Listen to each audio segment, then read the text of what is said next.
In this video, we shall recall some more results. Let H be a subgroup of G and let A be an element in G. The set AH, which consists of elements of the form A times H, where H runs over the elements of H, is called the left coset of H in G, and it is also called made by A.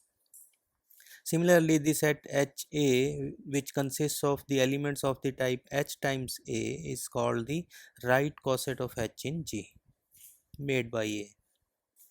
We call A as the representative of this coset, left coset or right coset.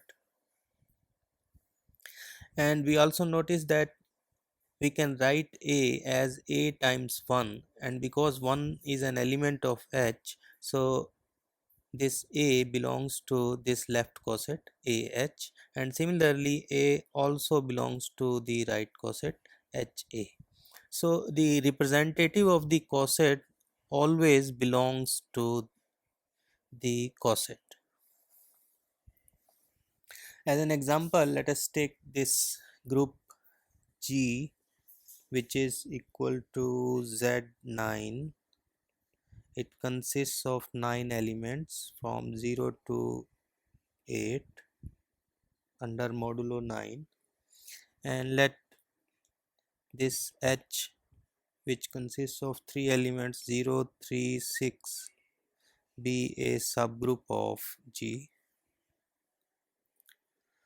Then if we made coset by 1, because operation here is addition, so we will write 1 plus H instead of 1 into H.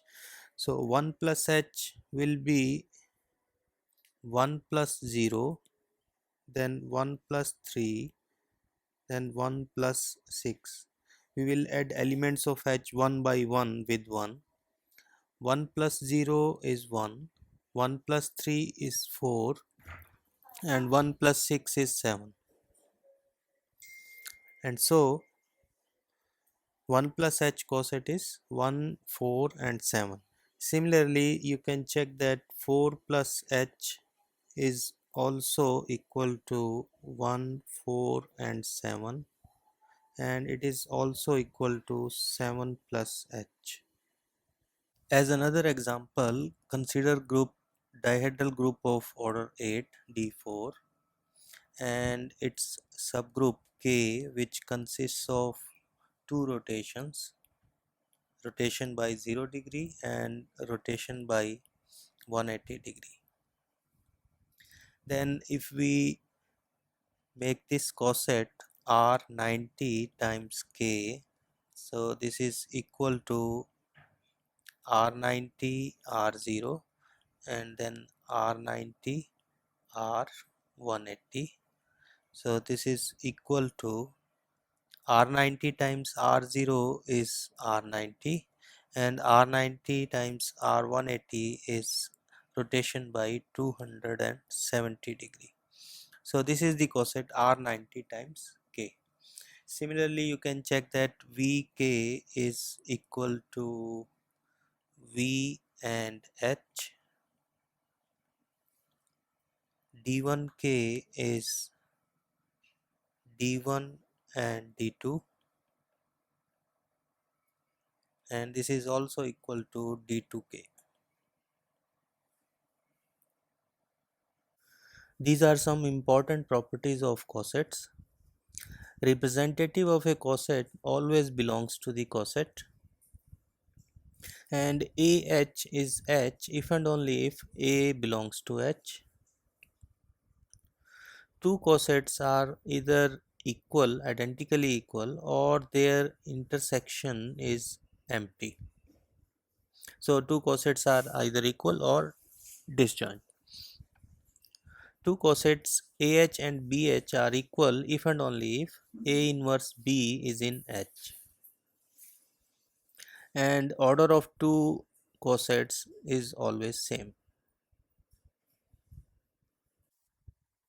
Lagrange's theorem, it says that if H is a subgroup of a finite group G, then the number of left cosets or right cosets of H in G is order of G divided by order of H.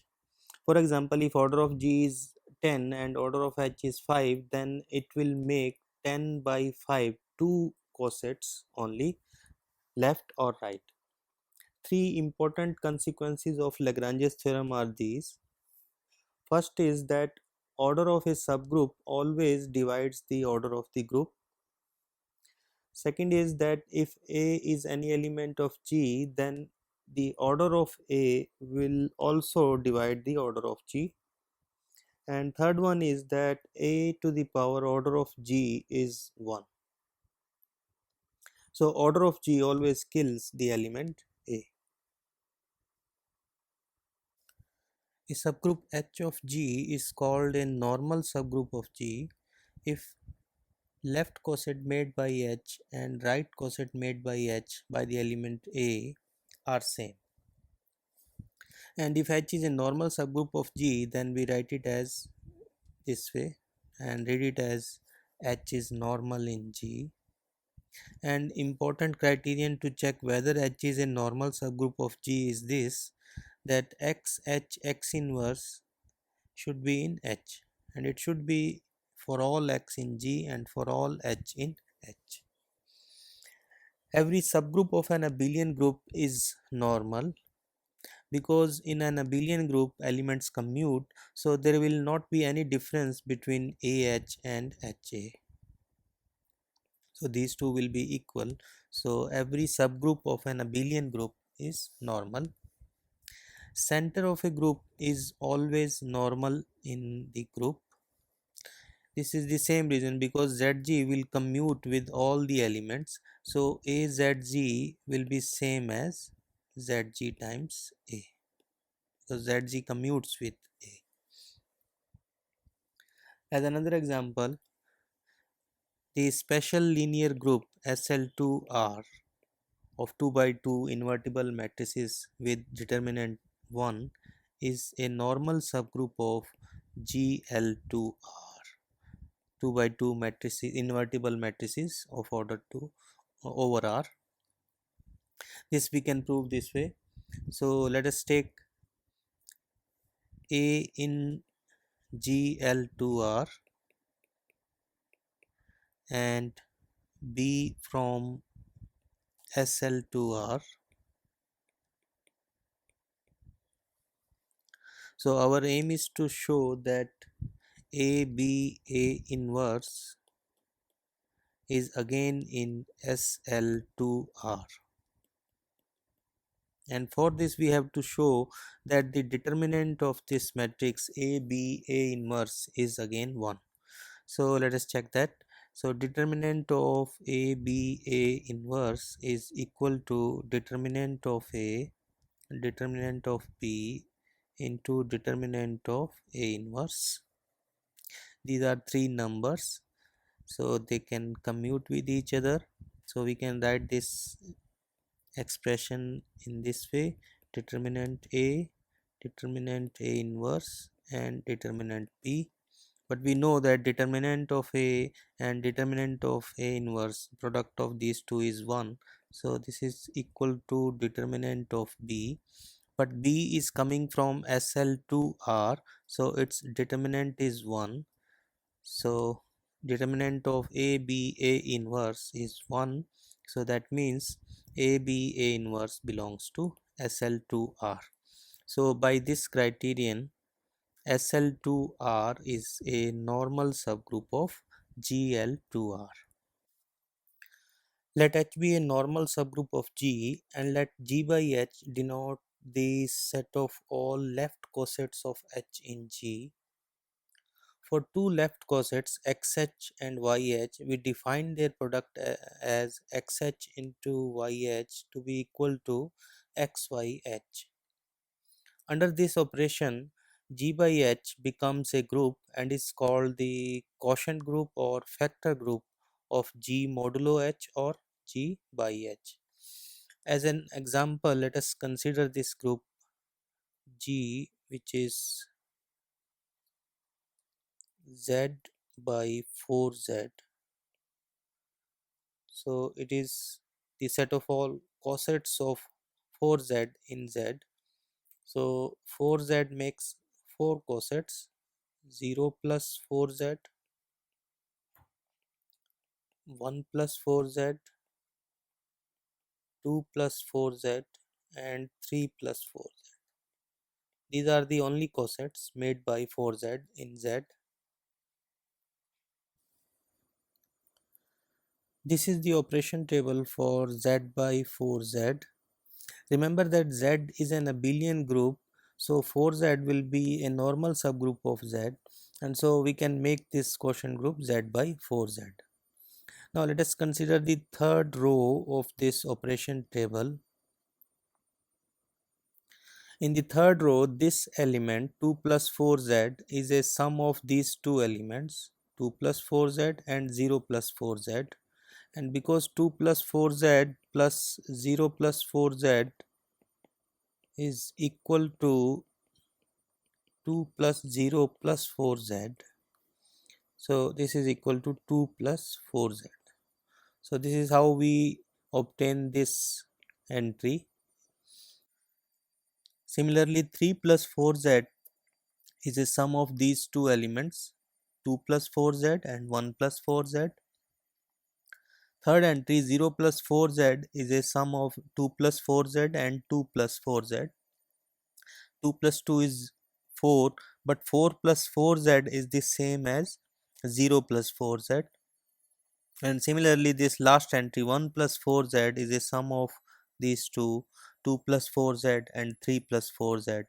We get 5 plus 4z, but 5 plus 4z is same as 1 plus 4z. So this way we can make this operation table.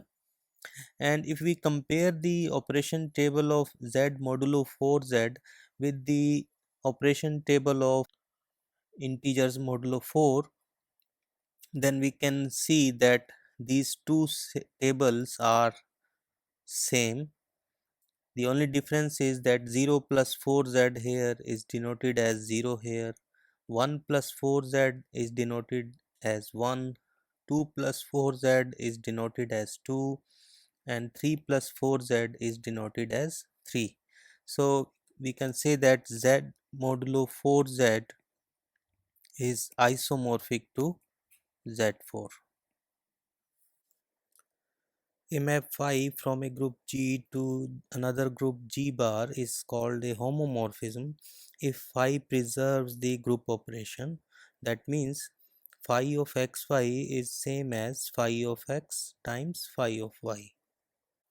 If phi from G to G bar is an isomorphism, then it preserves the whole structure of the group, means the size of both the groups is same, and the elements in G and the corresponding elements in G bar are behaving alike, but a homomorphism preserves only some of the structure.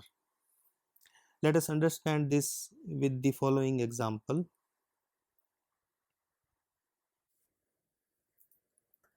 The map phi from z to z2 defined by phi of x equal to 0 if x is even and phi of x equal to 1 if x is odd, it can be checked that it is a homomorphism. Now think of phi as a machine. Now what we are inputting this machine, we are inputting any integer here, and output is either 0 or 1. Suppose a person is putting here the integers and another person is picking up the images here, so this person here will pick either 0 or 1, and the only information he will be knowing about the integer is that either he will be knowing that integer is odd if he picks 1, or integer is even if he is picking 0. So only information he is getting about whether the integer is even or odd. All other informations of about the integers are lost. Let phi from G to G bar be a homomorphism. The set of those elements of G which are going to 1 under phi is called the kernel of phi, and we denote the kernel of phi by this kernel phi. So kernel phi is the set of those elements of G that are going to 1. Of course, under a homomorphism 1 goes to 1, so phi of 1 will be 1, so 1 is always there in the kernel. As an example, the map phi defined from the multiplicative group of non-zero real numbers to the same group, defined by phi of x equal to mod of x, is a homomorphism, and its kernel is 1 and minus 1. So kernel of phi contains only two elements, 1 and minus 1.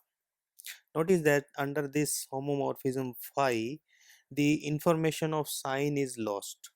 Every other information is preserved, but the information of sign is lost here, because if we input 5 or minus 5, the output is 5. So we will not be knowing what was the sign of the input. These are some important properties of a homomorphism. Under a homomorphism, 1 goes to 1. Kernel of a homomorphism is a normal subgroup of G. Phi of x to the power n is same as phi x raised to power n. Order of phi of x divides the order of x. If H is a subgroup of G, then phi of H is a subgroup of G bar. If H is normal in G, then phi of H is a normal subgroup of G bar. If order of kernel phi is n, then phi is an n to 1 mapping. Notice that if kernel of phi is n, then 1 in G bar has n pre-images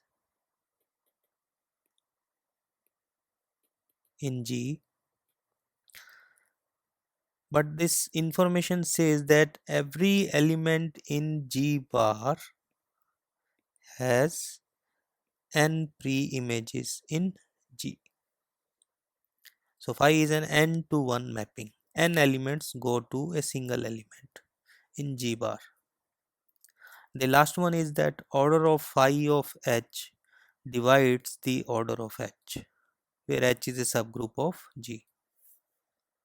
These are two very important theorems and we will use them very frequently. First is that if phi from G to G bar is a homomorphism, then G modulo kernel phi is isomorphic to the image of G under phi. In addition, if phi is onto, that means phi is epimorphism,